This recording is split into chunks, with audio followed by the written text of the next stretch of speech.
Kashmir archaeology is now known for more than 150 years. Most of the work that was carried out here was about historical archaeology. The prehistoric archaeology came to be known from 1930s, and sometimes it was wrongly called Paleolithic, sometimes it was wrongly called Neolithic, sometimes it was wrongly called Chalcolithic. But the real work that started about Kashmir archaeology, particularly about the prehistoric archaeology, was after 1970. There were many reasons for it, why it became known very late. However, one of the components of archaeology, that is geological research, is better known from 1846 onwards. And that work continued for a pretty long time. Historically, Kashmir was known as a Satisar lake.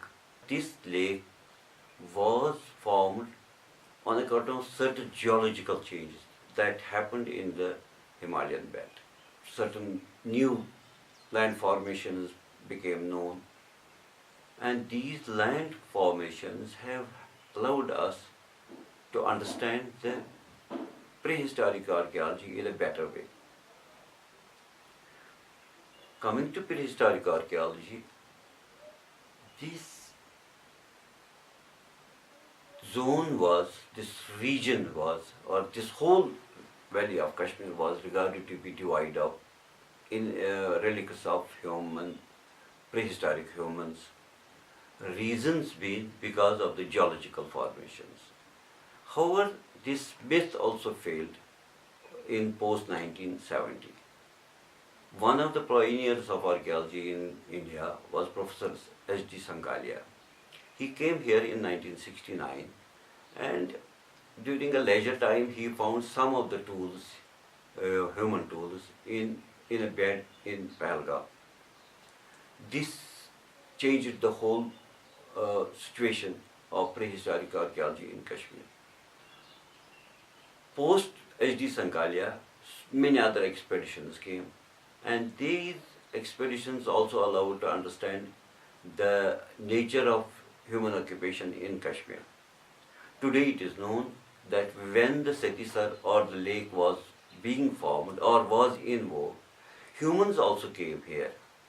If the Satisar started to build in 4 million years before present, the humans started to come here around 2.14 million years before present.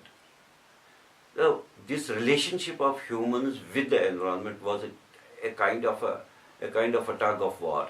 Sometimes there was very, very cold climate called Ice Age, but humans were here.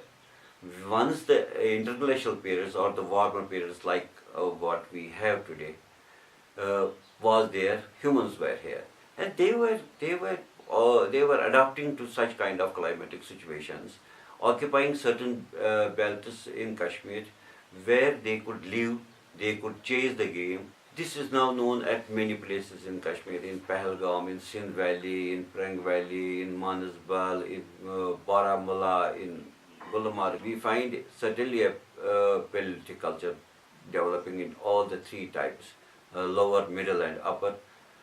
Then we find here that the Neolithic situation has emerged here sometime in the post-Holocene or in the Holocene era, and along with that, Chalcolithic is not as developed as we do not find Mesolithic here, the reason being certainly the environmental.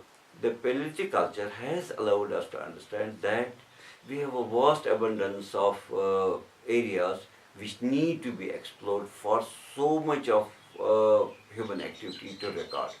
The Abelian type, suppose, is not found anywhere other than in Kashmir, which is regarded to be the earliest human tool in the Indian subcontinent. The lowest type of a tool called Abelian to a very advanced type of a tool called late Acheulean.